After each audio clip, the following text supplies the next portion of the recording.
On the very first morning of her self-imposed 100-day trash-picking challenge, Emma laced up her sneakers, slung a canvas tote over her shoulder, and stepped outside with a quiet determination. She had promised herself and the hundreds of followers watching her progress online that she would pick up at least one bag of litter every single day. What she didn't expect was the bizarre variety of things she would find along the way.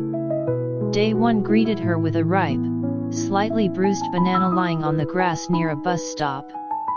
She hesitated, chuckling at how anticlimactic her first find was. Still, she dropped it into her bag. Waste is waste, and even a banana deserved proper disposal.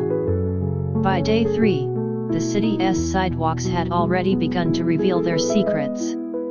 Behind a park bench, Emma discovered a small box of chocolates.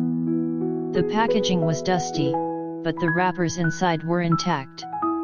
She resisted the temptation to eat them. Who knew how long they had been there, and instead placed them in her interesting finds basket at home, where she kept the more unusual objects for future storytelling.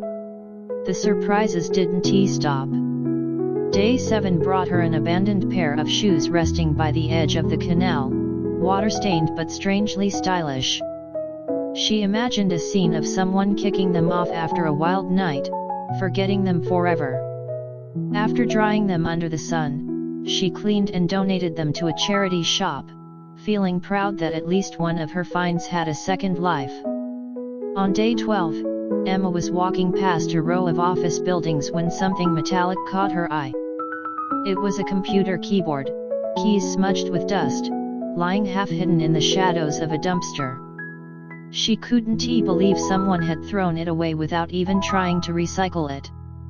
She wiped it down, tested it at home, and to her surprise, it still worked perfectly.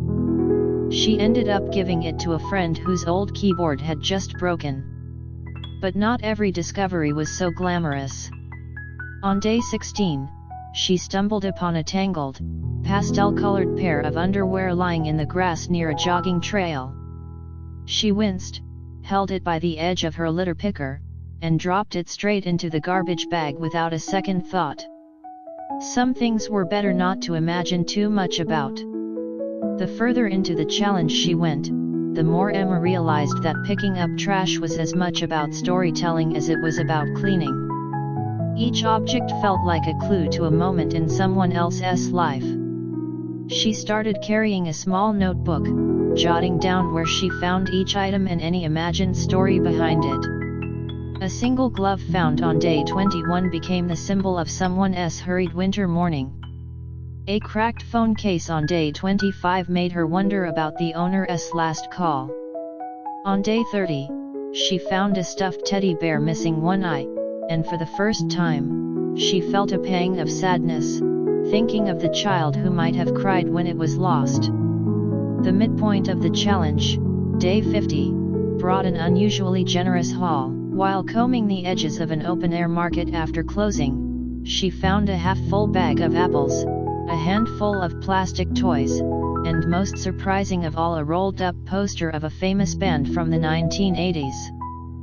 She laughed out loud, imagining that somewhere, a disappointed teenager had realized their shopping bag had a hole. As her bags filled day after day, Emma noticed her attitude toward litter changing. She no longer saw it as simply someone else's mess, but as little fragments of the city's hidden history. Some pieces were funny, like the banana or the chocolates. Others were puzzling, like the shoes or the keyboard. And a few were unpleasant, like the underwear or food scraps that had gone sour under the sun. By day 70, her friends began joining her for weekend clean ups. They made a game out of it, awarding points for the strangest find of the day. One afternoon, her friend Lily won the round with an inflatable flamingo pool float that had been caught in a hedge. Emma's contribution that day was a perfectly usable umbrella, which she proudly claimed as her own. When day 85 rolled around, Emma found herself reflecting on how much she had learned. Picking up trash had made her more observant, more patient, and oddly more creative. She saw connections where she never had before, like how the box of chocolates reminded her of a Valentine's Day gift forgotten in haste, or how the shoes whispered of a night gone unexpectedly barefoot. Finally, on day 100, the last morning of her challenge, Emma set out early, hoping for a symbolic final find. The city was quiet, the streets freshly washed by overnight rain. Under the branches of a flowering tree, she spotted a small wicker basket. Inside lay a folded scarf, a handwritten note that read, "Thank you for keeping our park clean," and a little chocolate bar. Her heart swelled. Whether it was left there by someone who knew about her challenge or just a coincidence, it felt like the perfect ending. That night, Emma spread out all the interesting objects she had kept, minus the ones too dirty or unpleasant to keep, of course. The banana had long since been composted, the box of chocolates still sat unopened on her shelf, the shoes had gone to charity, the keyboard had found a new home, and the underwear was long forgotten in a landfill. Looking at them all, she realized that her 100 days of trash picking had been about far more than just removing litter.